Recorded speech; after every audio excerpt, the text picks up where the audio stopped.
Okay, so first of all, what everyone's talking about today, even if not on the stage necessarily, the expected announcement by President Trump, is that going to affect the work of your ministry in any way? Well, I have no clue what's going to happen this evening, but let me stick to the general basic knowledge. Jerusalem has been the capital of the Jewish people and the state of Israel, this or other form, from 3,000 years ago until today.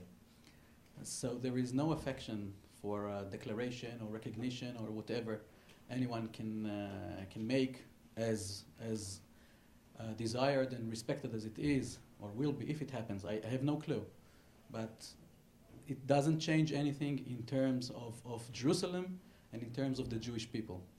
So that's the important thing to know and to understand. That's it, to remember.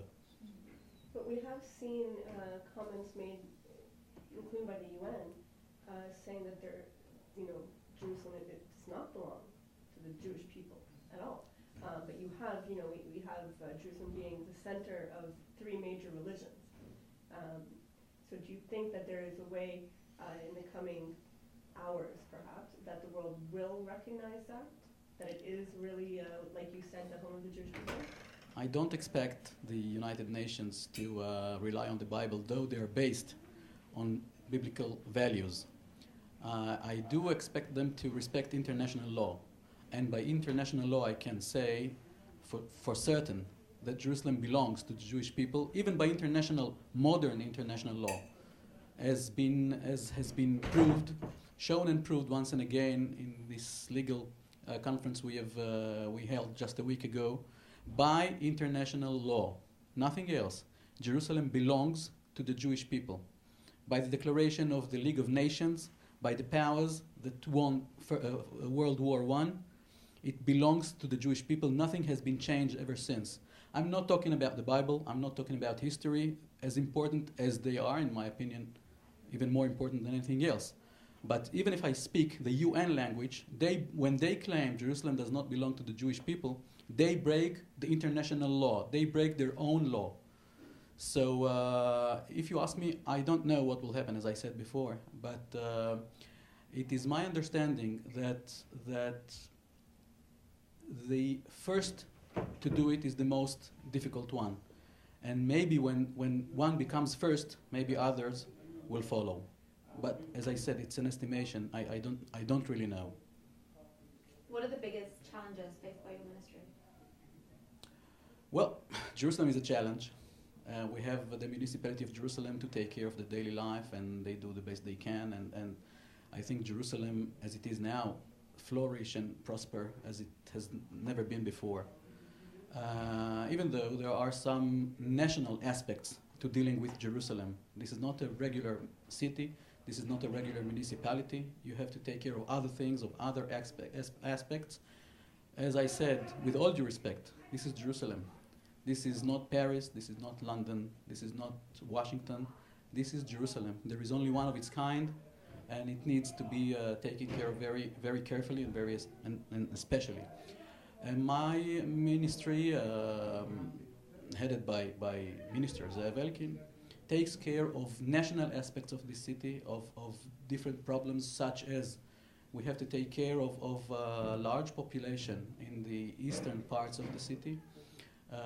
They are trailing now, and we have to push them to be with the rest of the population as much as we can, as fast as we can. It takes time, and it takes a lot of resources and efforts. That's what we are doing, once again, the best we can from a national point of view, not a municipal point of view. And you say that they're trailing behind, you talking about their economic situation? Economic, social, many aspects. Do you think there's any link between that and the security situation? Well, I know some security experts claim there is. I'm not a security expert. I'm not sure about it. I don't know. But of course, even if so, this is not the reason. The reason to take care of these people is that we need to take care of these people. We are the sovereign. We have responsibility. Sovereignty and responsibility goes hand by hand. You cannot be sovereign, you cannot be in charge without having any responsibility. We have the authority and the responsibility to take care of them. And as we see, though I said before that I'm not concerned about it and I don't think it matters, but we see that Jerusalem is under attack all the time, under attacks all the time, internationally speaking. And so we deal with that as well. One way to deal with it is, once again, to show that you're responsible and you take care of everybody.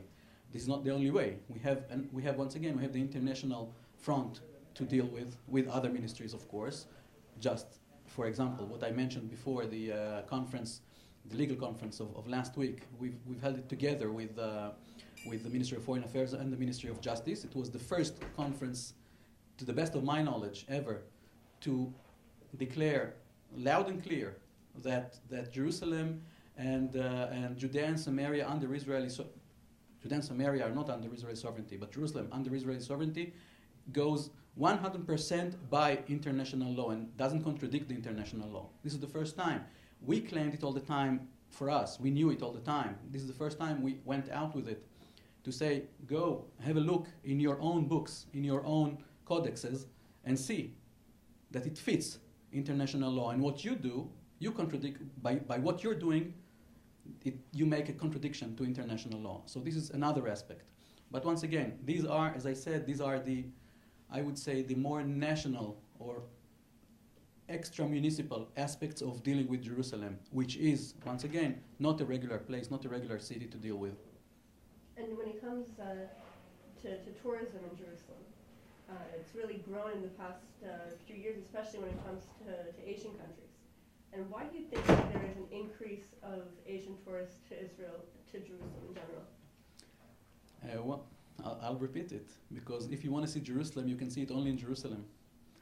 If you want to see modern, nice, elegant, I don't know, fabulous cities, you can see either in London or in Paris or in Rome or in Madrid or whatever, wherever you go, in other countries, not necessarily European countries.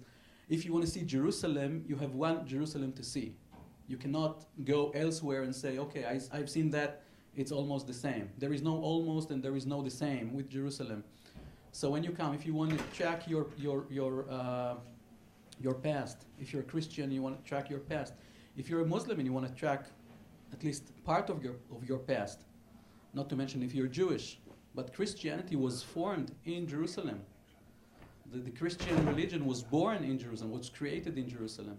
So these people, they want to see their past. They want to witness where things happened to them, to their ancestors. I can understand why they come. More than that, I mean, this is almost the obvious what I said, but Jerusalem is much more than that. Jerusalem is one of the main progressing countries. I think top 5 countries progressing in the high-tech arena. One of world's top 5, and in absolute numbers, one of world's top 20 now. Tel Aviv, for example, is top 5, I think, or top 3, or something like that. So Jerusalem is starting to chase Tel Aviv in this regard. And we expect it to become top 10 in a short time. So even other kind of tourists, business tourists, high-tech tourists come to Jerusalem. Jerusalem is much more than one-dimension historic country or religious country. It's more than that. It's not only that. But this you can find in other cities as well. If you want to find the Jerusalem thing, you can find it only in Jerusalem. And I think this was and remains the same reason why people come to Jerusalem. More people come to Jerusalem.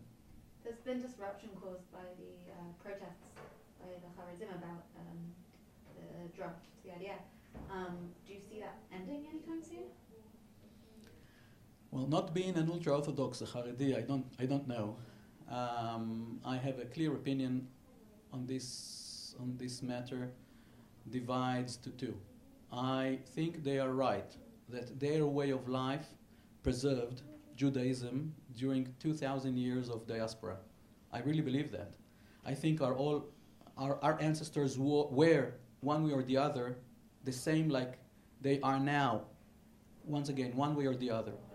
But I think they have to adjust themselves to reality in this country. Not by giving away what they believe in, not by giving away their life, their style of life, the way they conduct their lives, not at all. But in my opinion, they have to be a part in what's happening in the country, also in the military way, if needed. And it was not so long ago, during the War of Independence, Haredim and ultra-Orthodox were part, not a large part, but a considerable part of the IDF. And they fought for this country's freedom and for this country's independence. They did that. It happened not so long ago.